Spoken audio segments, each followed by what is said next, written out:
नमस्कार मंडळी. आजच्या कार्यक्रमात मी विद्या तावडे तुमचं स्वागत करते. आज आहे मंगळवार, भारतीय सौर दिनांक 30 आषाढ शके 1948 अर्थात 21 जुलै 2026. मंडळी, पशुपालन हा शेती जोडधंदा असलेला व्यवसाय आता मुख्य व्यवसाय म्हणून केला जाऊ लागलाय. आता हाच व्यवसाय दुग्ध तंत्रज्ञान म्हणून चांगल्या करिअरचा पर्याय ठरलाय.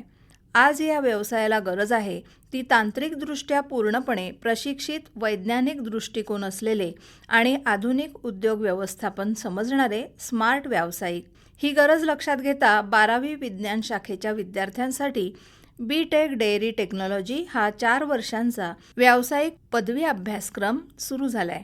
हा कोर्स म्हणजे केवळ गाई म्हशींचं पालन किंवा दूध काढणं नव्हे, तर हा पूर्णपणे एक हायटेक अभियांत्रिकी अभ्यासक्रम आहे.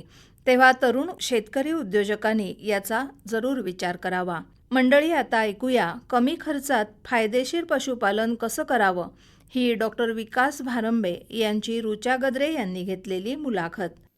नमस्कार शेतकरी बंधूंनो, नियमित उत्पन्न मिळवून देणारा व्यवसाय म्हणजे पशुपालन. शेतीला पूरक म्हणून हा व्यवसाय बरेचसे शेतकरी बांधव करतात.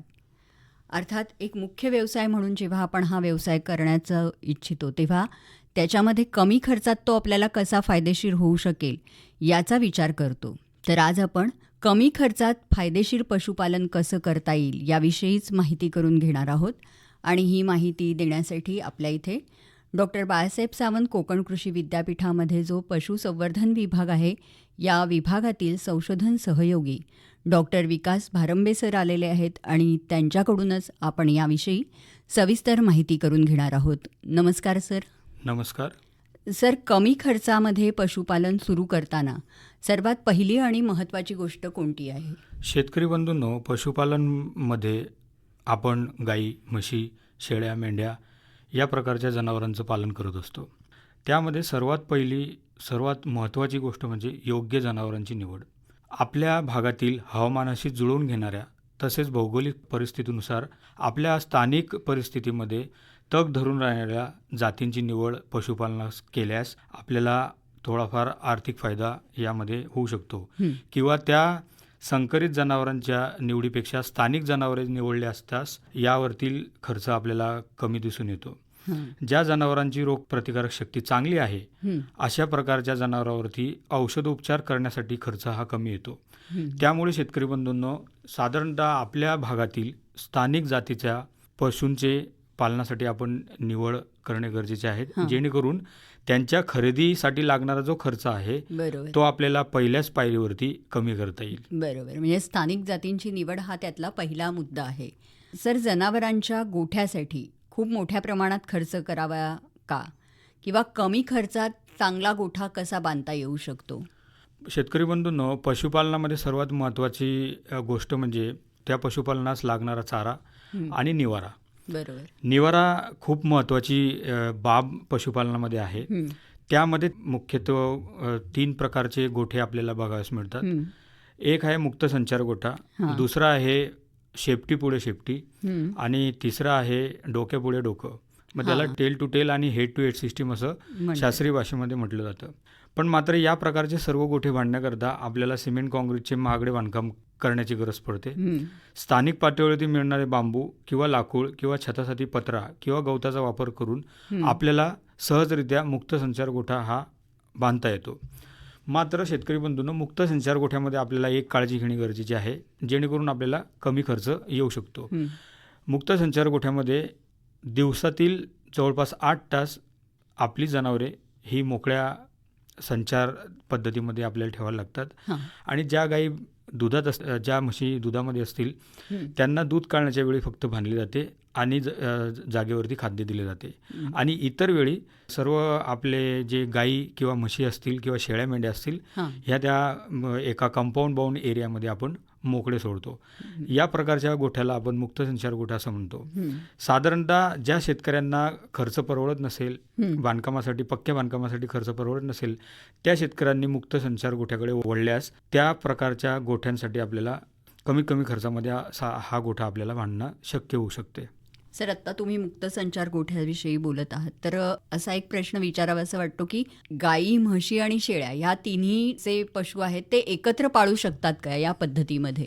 नाही, यामध्ये आपण एकत्र शक्यतो पाळत नाही. कारण का तर एकमेकांना होणारे संसर्गजन्य जे रोग आहेत ते एकमेकांना होऊ नये याकरता आपल्याला एकाच प्रकारचा कळप एका पेडॉकमध्ये, त्याला एक शास्त्रीय भाषेमध्ये पेडॉक म्हटलं जातं. पेडॉक म्हणजे गुरांसाठी मुक्त संचारासाठी गोठ्याच्या शेजारी सोडलेली जागा जी आहे त्या जागेमध्ये आपण मुक्त संचार पद्धतीने आपण गुरे सोडतो. मात्र ती गुरं त्या जागेमध्ये असल्यानंतर एकमेकाला चाटतात. एकाच टाकीमध्ये किंवा एकाच गव्हाणीमध्ये खाद्य खाल्ल्यास एकमेकाचा संसर्ग एकमेकाला होऊ शकतो. याकरता साधारणतः जिथं कोरडं हवामान आहे त्या कोरड्या हवामानामध्ये तुम्हाला बघावयास मिळेल शेतकरी बंधूंनो की शेळ्यांचा कळप वेगळा असतो, मेंढ्यांचा कळप वेगळा असतो. ते चरतात वगैरे, एक जर डोंगर उतारावरती चरायला गेलात तर ते एकत्र असतात. मात्र रात्री सेपरेटायझेशन त्यांचं केलं जातं. मेंढ्या वेगळ्या ठेवल्या जातात आणि शेळ्या वेगळ्या ठेवल्या जातात. मुक्त संचार पद्धतीनेच ठेवल्या जातात, मात्र वेगवेगळ्या ठेवल्या जातात. कारण का तर साधारणतः जर एक जनावर आजारी पडलं, एवढ्या संख्येच्या कळपामध्ये जर एक जनावर आजारी पडलं आणि त्यांना संसर्ग जो लाड्या खुरकत किंवा तुमचा घटसर्प असेल, वेगवेगळ्या, त्याच्यानंतर ब्रुसिला असेल, त्याच्यानंतर बरेचसे देवी काऊपॉक्स असेल, या प्रकारचे संसर्गजन्य जर आजार जर एकाला झाला तर इतरांना होण्याची शक्यता खूप दाट असते. त्यामुळे आपण एकत्र कळप वेगवेगळ्या स्पेसीसचा, म्हणजे शेळ्या, मेंढ्या, गायी आणि म्हशी असं एकत्र न ठेवल्यास आपल्याला बराचसा आरोग्याच्या काळजीसाठी, औषधोपचारासाठी खर्च टाळता येऊ शकतो. नक्कीच. सर, पशुपालनात सर्वात जो जास्त खर्च आहे तो चाऱ्यावर होतो.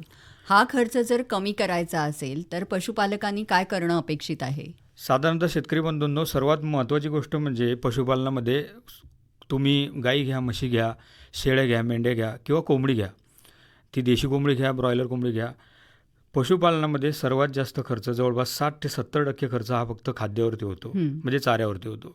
पशुपालनामध्ये सर्वात महत्त्वाचे गाई म्हशींचा जर आपण विचार केला तर त्यामध्ये दिवसभराला त्यांना योग्य प्रमाणात संतुलित आहार देणं गरजेचं असतं. त्या संतुलित आहारामध्ये हिरवा चारा आणि सुका चारा आणि आंबोण, म्हणजे त्याला कॉन्सन्ट्रेट म्हणतो आपण शास्त्रीय भाषेमध्ये, या सर्व खाद्यावरचा जर आपण एका गाईचा विचार केला तर जवळपास 60 ते 70% खर्च त्या गाईचा फक्त त्या खाद्यावरती होतो. मग हा खर्च कमी करण्यासाठी शेतकरी बंधूंना आपल्याला कुठल्या प्रकारचा उपाय करायला लागेल हे सुद्धा समजून घेणं खूप गरजेचं आहे. त्यामुळे जर आपल्याकडे जागा असल्यास किंवा शेत असल्यास बहुवार्षिक चारा पिकांची लागवड जर आपण केली, त्यामध्ये संकरित नॅपियर हे सध्याच्या घडीला खूप चांगलं गवत आहे. चांगले कटिंग्स आपल्याला त्यातून मिळतात. त्यानंतर जर पारंपरिक पद्धतीने आपण आधीपासून जे घेत आलो ते गजराज नावाचं म्हणजे हत्तीग्रास आहे, त्यामध्ये संपूर्ण सुद्धा आहे. हे जाड पाण्याची जी काही चारा पिकं आहेत हे आपण घेतल्यास आणि त्यानंतर ते चॉपिंग करून जर जनावरं दिल्यात तर आपल्याला योग्य प्रकारे चारा व्यवस्थापन सुद्धा कमी खर्चात करता येते. बाहेरून सुका किंवा ओला चारा खरेदी केल्यास आपल्याला खर्च हा वाढतो, वाहतुकीचा खर्च वाढतो, त्याच्यानंतर बाजारभाव सुद्धा दररोज कमी जास्त होऊ शकतो. त्यामुळे आपल्याला चाऱ्यावरती खर्च हा जास्त येऊ शकतो.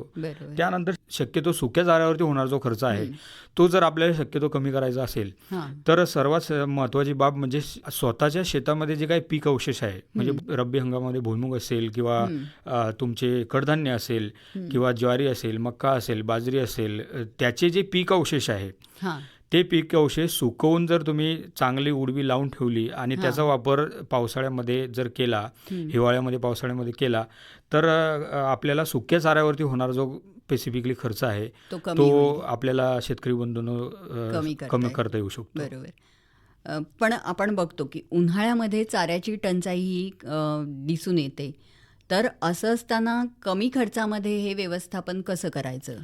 शेतकरी बंधू, मी मागाशी सांगितल्याप्रमाणे जर चाऱ्यावरती आपल्याला कमीत कमी खर्च करायचा असेल तर चांगली बहुवार्षिक पिके आपल्याकडे घ्यावीत.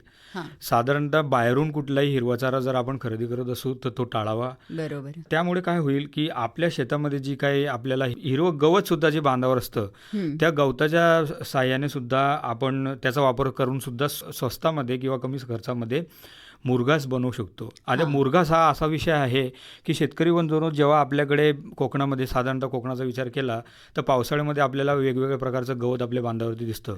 त्या गवताचा वापर करून जर आपण मुरघास, चांगल्या योग्य पद्धतीचा मुरघास, शास्त्रीय पद्धतीचं अवलंबून करून जर मुरघास तयार केलं तर जेव्हा आपल्या कोकणामध्ये चारा टंचाई असते, हिरव्या चाऱ्याची टंचाई असते, तेव्हा त्या मुरघासाचा वापर आपल्याला करता येऊ शकतो. साधारणतः मुरघासाचा फायदा असा असतो की त्या मुरघासाची नासाडी ही कमी होते.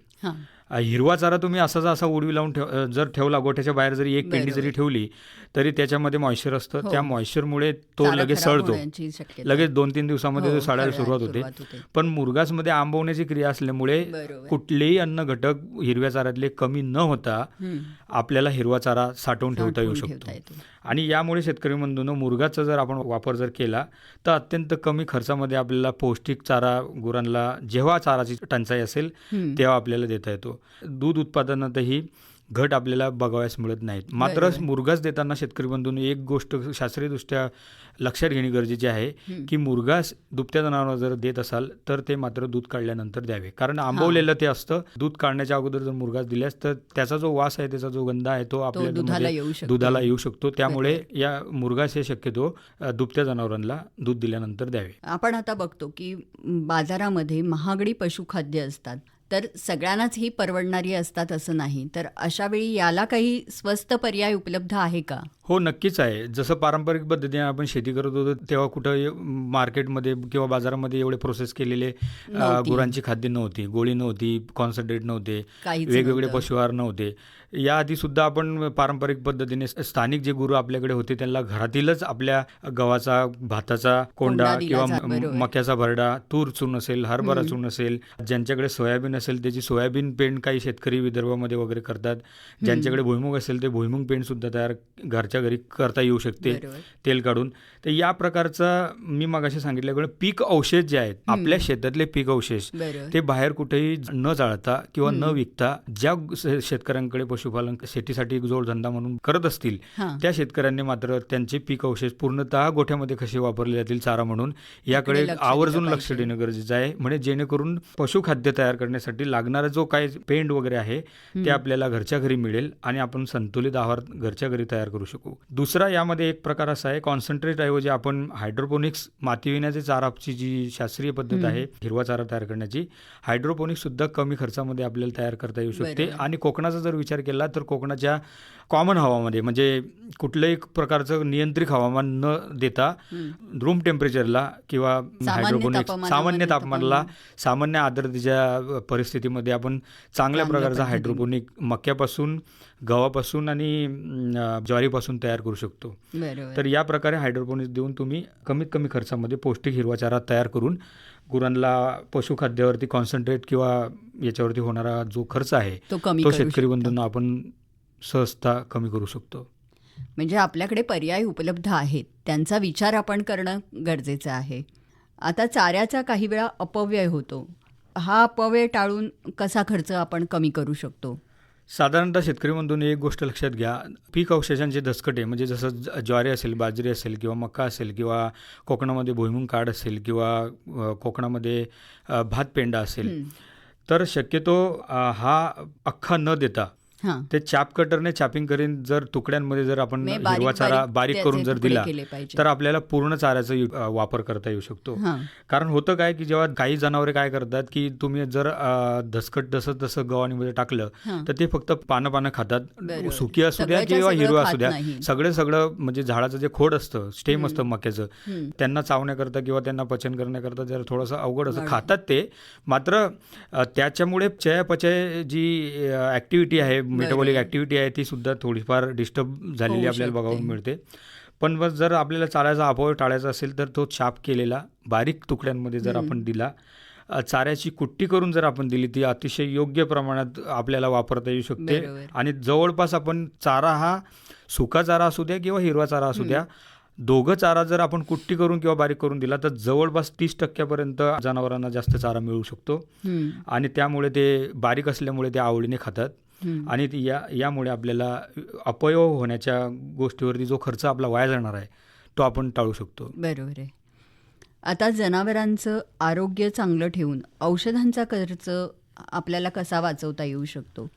2 प्रकार आपल्याला शेतकरी बंधूंनी यामध्ये लक्षात घेणे गरजेचे आहेत की जेव्हा एखादा आजार जनावरांमध्ये पशूंमध्ये येतो तेव्हा आपल्याला एक प्रिव्हेन्शन करायला लागतं, लसीकरण करावं लागतं. लसीकरणाला कुठलाही पर्याय नाही आहे. बरोबर आहे. म्हणजे जर आपल्याला कमी खर्च आपण म्हणत असू, पण औषधोपचारावरती आपण मात्र खर्च कमी करू शकतो आपला, किंवा आपलं जे पशु आहे किंवा गाय आहे, म्हैस आहे, शेळी मेंढी आहे, ते आजारी पडणारच नाही याकरता आपण प्रतिबंध करू शकतो, किंवा याकरता आपण चांगली काळजी घेऊ शकतो.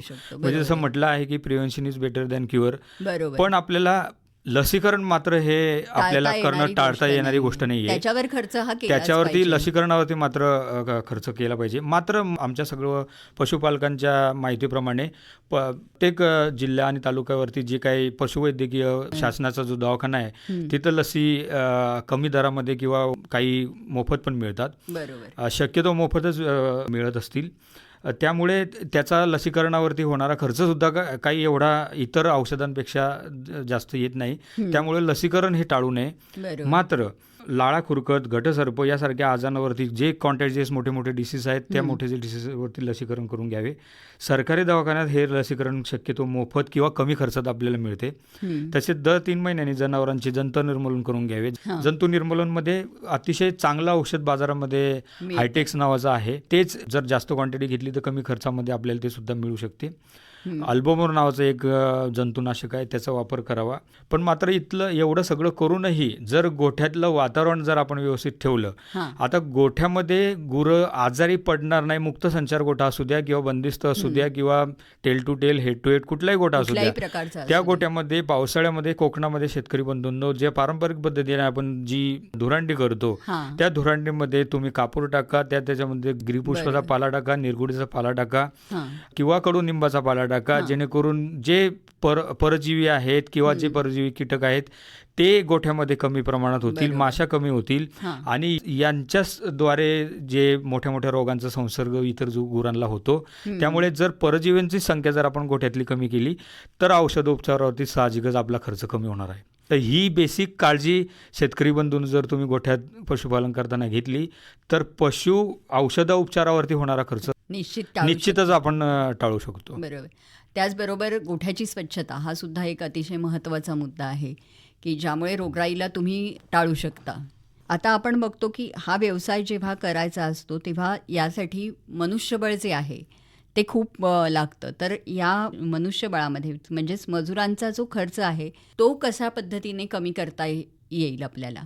शेतकरी बंधूंनो, जर तुम्ही मुक्त संचार गोठ्या पद्धतीने जर जनावरं पशुपालन करत असाल तर जनावरांना चारा देणे किंवा गोठा साफ करणे हे यामध्ये खूप सोपे असते.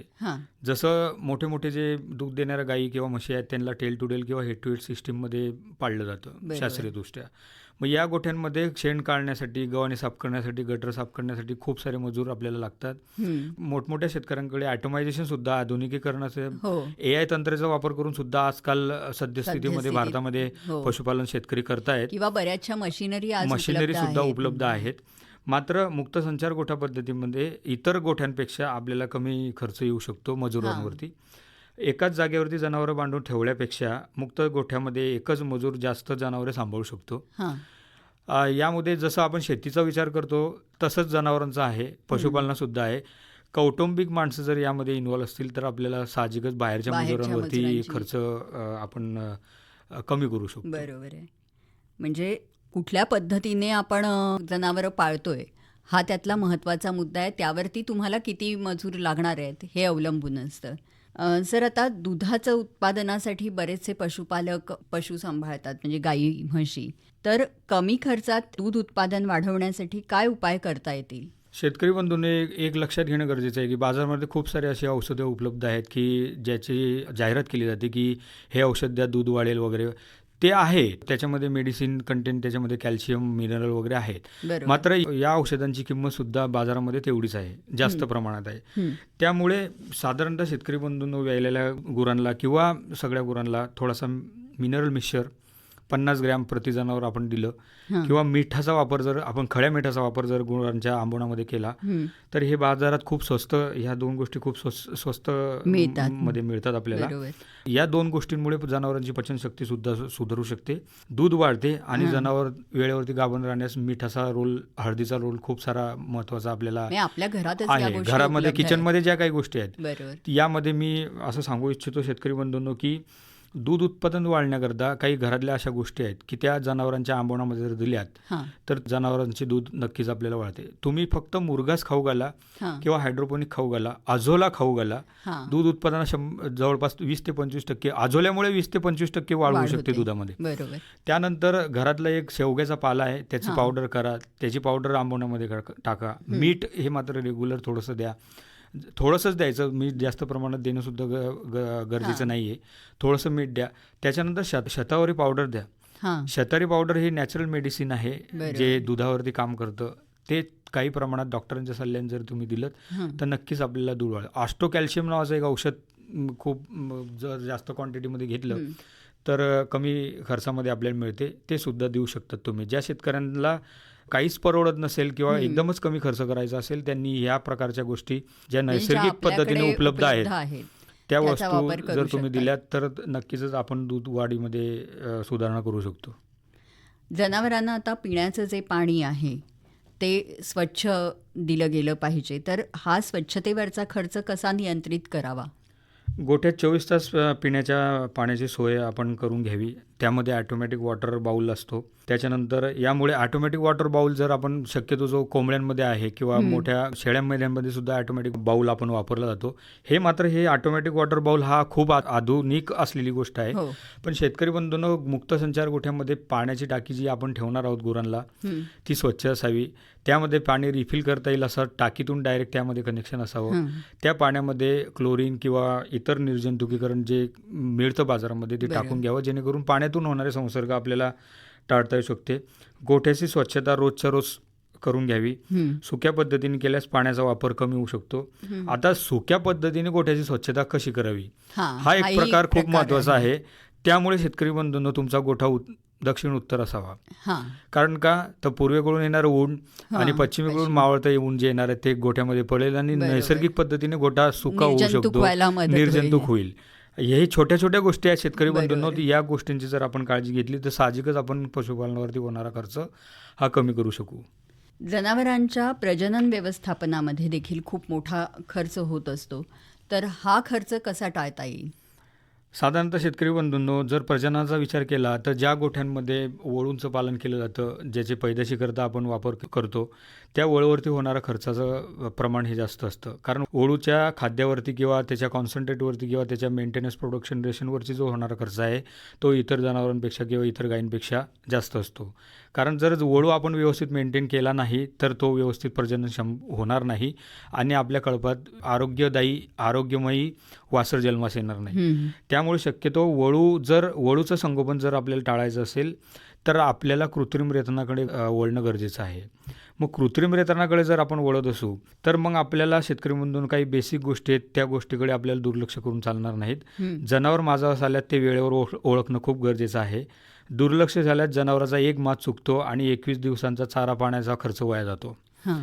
म्हणायचं तात्पर्य असं आहे की 21 दिवसामध्ये गाय जर आपल्याला हिटवर आपल्याला तिचा माज ओळखू शकू आणि तिला आपण कृत्रिम रितन करू शकू तर त्या 21 दिवसाचा गर्भधारणेचा वेळ आपल्याला मिळू शकतो आणि 21 दिवसांचा जो चारा जिच्या प्रोडक्शनवरती आपण देतोय, तिच्या मेंटेनन्सवरती देतो, त्या चाऱ्यावरचा खर्च आपला वाया जाणार नाही. यासाठी खाजगीपेक्षा सरकारी पशुवैद्यकांकडून वेळेवरती 18 तासाच्या आतमध्ये कृत्रिम रेतन आपल्याला करणं गरजेचं आहे.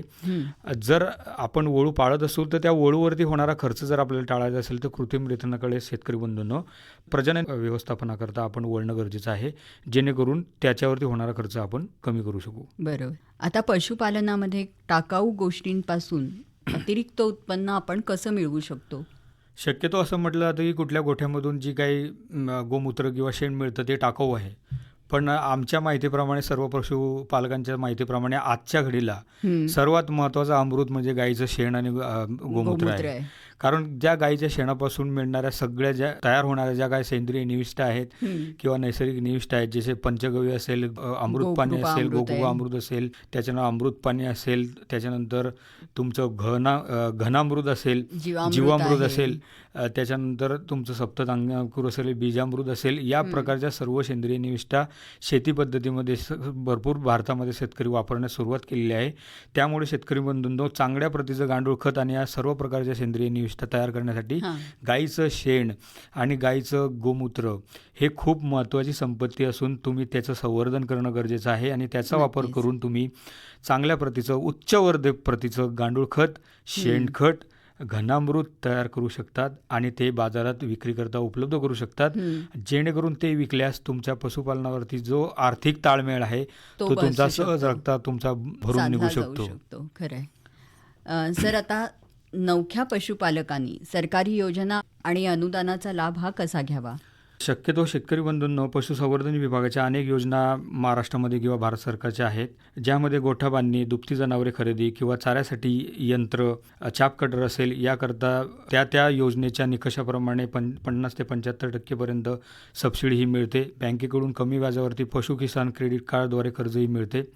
याचा लाभ शेतकऱ्यांनी घेतल्यास भांडवली खर्चावरती होणारा जो खर्च आहे तो आपण कमी करू शकतो. शेतकरी बंधू, पंचायत समिती असेल किंवा LDO पशुवैद्यकीय दवाखाना असेल, या 2 जागेवरती तुम्हाला पशुपालनाविषयी असणाऱ्या सर्व काही योजना आहेत, चालू योजना ज्या आहेत, त्याचे निकष काय आहेत, त्याला कुठल्या प्रकारचं अटी शर्ती आहेत, या प्रकारची सर्व माहिती तुम्हाला वैद्यकीय दवाखान्यामध्ये तुम्हाला डिटेलमध्ये मिळू शकते. बरोबर. म्हणजे एकूणच काय, जर योग्य व्यवस्थापन, संतुलित आहार आणि आरोग्याची जर जनावरांच्या काळजी घेतली तर कमी खर्चात देखील पशुपालन व्यवसाय हा फायदेशीर होऊ शकतो.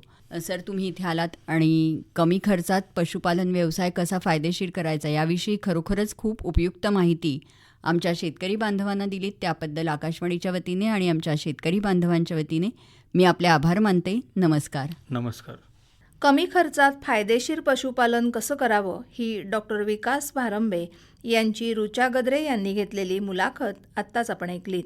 बरं तर मंडळी, याबरोबरच आजचा आपला आमचं घर आमचं शेत हा कार्यक्रम संपला. नमस्कार.